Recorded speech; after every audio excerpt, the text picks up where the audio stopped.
Hello, today me and my colleagues Martina, Nicole, Mattia, and Sofia are going to be talking about the article. Here's a little something for you: how therapists respond to client gifts. During therapy, a scenario that may occur is when an adult client gives you a gift. It's very important to better understand what are the consequences and how this situation may occur, as gifts are a means of expression and they are generally used for holidays and celebration. And the issue here comes from the fact that therapy is not an ordinary social interaction. So we need to understand how to best respond to these gifts that are given. Thus, through a consensual qualitative research, the phenomenon of gifts given to therapists could be explored, and these experiences can be analyzed without any research bias. By asking the therapist questions with an ample room to reply and elaborate, we can see how these gifts are defined, what kind of gifts they are, the percentage of clients who give gifts, and whether or not the therapist accepted the gifts. The therapist also described why they believed they had been given the present, what emotions were brought by the gift, such as whether or not they were unnerved by them, and whether or not this gift could impact therapy. So now, let's take a look at the research methodology used in this article.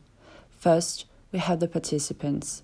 12 therapists ranged from 31 to 60 years of age. There were 3 counseling psychologist researchers that served also as judges on the primary research team, plus an auditor. The participants described their experiences receiving tangible gifts from clients by phone interview, which was recorded. At the same time, the authors recorded any biases they felt as therapists or as clients about giving gifts in therapy. There were also follow-up phone interviews after the first one. Data were analyzed by using CQR methods. Each judge independently read all of the data within each domain for a specific case, then wrote the considered to be the core ideas that capture the content of data in more concise words. The initial cross-analysis were made on 10 out of the 12 cases. After the initial cross-analysis had been completed, the remaining 2 cases dropped in the initial cross-analysis were added to answer whether the designation of general, typical, and variant changed, and also to investigate whether the team felt the new categories should be added to accommodate the cases. Whilst there were no occasions of therapists not accepting gifts accounted for, on the results the authors decided to differentiate between unproblematic gifts and problematic gifts. Unproblematic gifts were the kinds that did not cause any concerns or internal conflict on therapists, while problematic gifts were the ones which therapists had difficulties approaching or accepting. In the end, the offerings were still accepted out of fear of the patient's reactions or even out of fear of triggering feelings of abandonment in the patient. The gifts were usually simple, of low monetary value. Others, on the other hand, were more intimate in the sense that they could be of use in one's everyday lives. The main difference between unproblematic and problematic gifts was initially how unproblematic gifts were given at specific and usually appropriate occasions, such as termination, after spending time with the therapist, or at holidays. On the other hand, problematic presents were typically given at random times, early therapy, or even after an event concerning the therapist's personal life, such as marriage or pregnancy. As for what therapists believe to be patients' motives for gift giving, for unproblematic gifts it is typically used to express gratitude and on lesser occasions to symbolize work or a relationship or to manipulate into being liked, etc. For problematic gifts, therapists believe the main reason to be manipulation and a sense of power. Rarely, it was also because the patients themselves believed that the gift would be liked by the therapists. As for internal responses, unproblematic gifts mainly evoked positive feelings in the therapist. They felt appreciated, appropriate, and as if the gift enhanced the relationship of the two. On rare occasions, negative feelings represented feelings of unease and conflict towards the meaning of the gift or when it was simply not liked. Problematic gifts, on the other hand, tended to cause mainly negative effect on the therapists, feeling conflict on whether to accept them and the consequences, or even on not having enough time to discuss them afterwards. In fact, discussions rarely happened on both occasions. For problematic gifts, they were almost non-existent, an effect of the therapist's cautiousness. Discussions of unproblematic gifts were more common but still superficial and brief.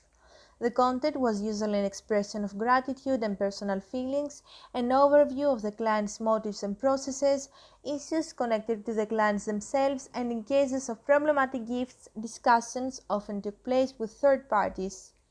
Finally, the therapists tended to prefer using, keeping, or displaying unproblematic gifts in contrast to problematic ones, where giving them away or hiding them was as much of an option. The limits that have been here listed outline firstly how the sample might not be highly representative of a more general population of therapists experiencing gift receiving. Specifically, it might not be reflective of episodes with male clients, as the majority of therapists reported gift events with female clients.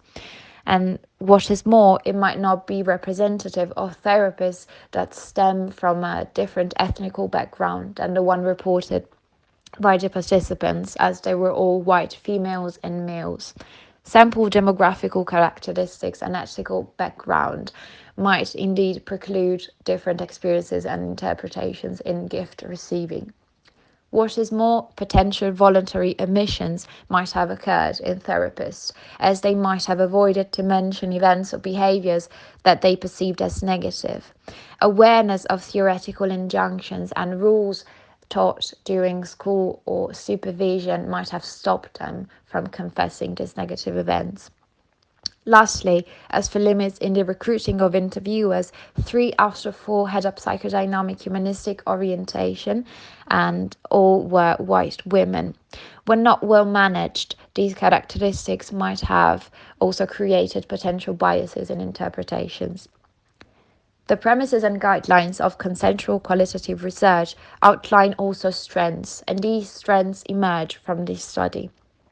At first glance, a small sample might sound as a limit, but it is claimed to provide data saturation, and it allows participants to speak deeply and articulately about the experiences with open-ended questions, for example, rather than collecting superficial data from a larger number of participants. Plus, potential interviewers' biases and expectations were openly discussed, with interviewers anticipating how therapists would respond to the questions. This allows to be aware and accountable to each other when issues arise about potential responses to the topic. And lastly, the follow-up interview conducted 2 weeks after the first interview allowed to clarify content, ask additional questions, and explore thoughts the first interview might have evoked. Implications. In the following slides, we are going to talk about the general future and clinical implication of the study, starting from the fact that we discovered that in general, therapists learn how to respond to clients' gifts mainly through 2 ways. The first one is clinical experience, while the second one is graduate school training or supervision. This fact is relevant because it was later shown that they tend to diverge from such precepts, leaving us with 2 main questions investigating this change. The first one states that does graduate school not work properly, and if so, how to improve it, while the second one talks about the fact that therapists may have become more aware of the value and risk of their action regarding the gift receiving process, meaning that given the low number of reported gift rejection, they may consider the rejection to be dangerous to the relationship with the client or even to the therapy.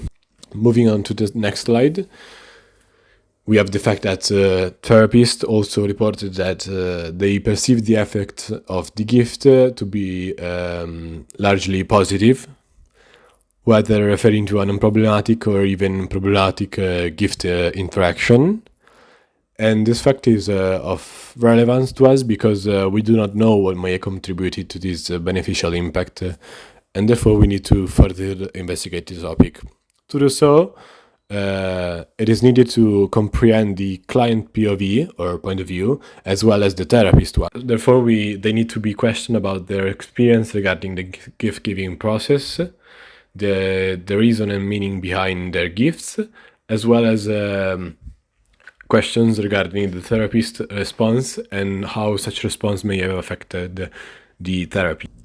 Having said such premises, it is now possible to move on to the conclusions by saying that it is fundamental to have a better comprehension of the gift-giving process, as this is a phenomenon with many opportunities and risks that need to be further investigated both from the therapist and the client point of view.